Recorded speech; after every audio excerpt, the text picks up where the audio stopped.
Joining us now is one of the congressmen who's behind that video, Representative Hoekstra of Michigan, who's the ranking member of the House Permanent Select Committee on Intelligence, who's long dealt with terrorism targeting our country. Congressman, welcome. I mean, is it fair? Thank you. Good morning. Yeah, good morning. Is this really fair? I mean, the president, you don't sincerely believe, is pursuing policies intended to endanger this country. Oh, I think the video, excuse me, is absolutely clear and fair. The president has dramatically changed our strategy as we try to contain, confront, and defeat radical jihadists.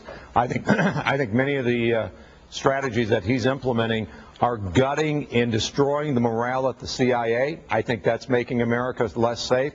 Saying we're going to close Guantanamo without any type of strategy as to what's going to happen to these prisoners, and perhaps within the next couple of weeks releasing some of these detainees into the United States.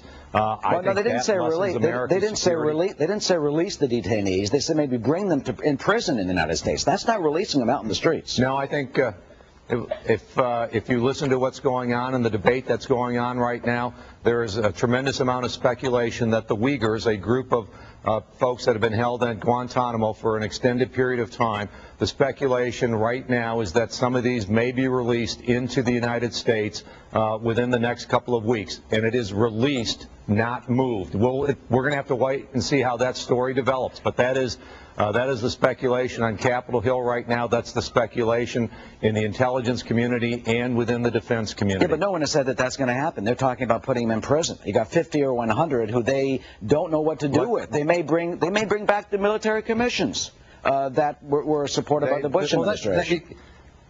And that's exactly the point. There's a tremendous amount of speculation because the president made a major decision of closing Guantanamo without any idea as to what his plan was going to be. That makes us less safe. But as I said earlier, I think perhaps the thing that makes us most unsafe is what he's doing to the frontline folks in the intelligence community, especially the CIA, where he is destroying the morale of the folks who have, for the last 7 years, risked their lives to keep America safe. Well, you know, you were chairman of that committee for a long time, now the ranking member, and what's interesting is you keep your eye on jihadists. Let's take a look at something that we have. We'll show you. There's a new internet magazine we've done. It's called Jihad Recollections. It's in English. One expert said it's like being the Al-Qaeda Vanity Fair.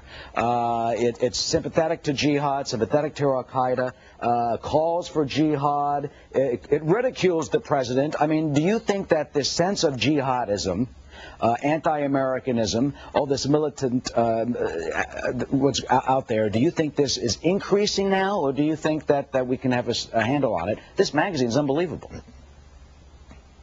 No, I think, well, what we also have seen, and we did hearings on this 3 or 4 years ago, they are masters of using the new technology, the net, the internet, and these types of things. But no, the threat continues to be a very, very real threat.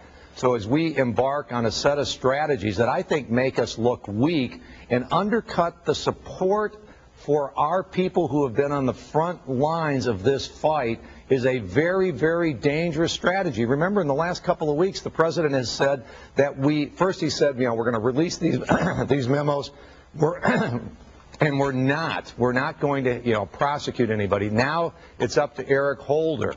This lack of clarity as to what's going to happen to frontline folks is very, very dangerous. And what message does this send to the jihadists around the world? And maybe to like that this magazine that some experts think is being produced right here in the U.S. Well, I think a lot of the jihadists see this as weakness on the part of the United States. You know, I've been studying this for a long time. Jihadists and this kind of threat understands one thing. They understand strength. And what I think they're seeing right now from the United States is weakness, where we may be releasing or moving detainees and prosecuting our own troops and our own CIA folks. You know, it's a very, very serious problem. Final point, you know, talk about those detainees and the military commissions. The president voted against the act that created that in 2006. He called the military commissions flawed. So I think Americans this morning can ask, what are we going to do with these 100 people if you can't try them and you keep them in prison for the rest of their lives? Well, it's not 100. There's 241 people at Guantanamo. We're concerned about all 241, who most people, as they review their profiles, have determined that these are dangerous people. So I don't know how we've all of a sudden saying, well, we only need to worry about 100. We've got to worry about 241 people and what the president is going to do and where he's going to move them or where he may release them. Well, it's a complicated issue, and some of them have already been sent abroad already, Yeah. and there are a lot more than 241 who are out there right now who want to do us in.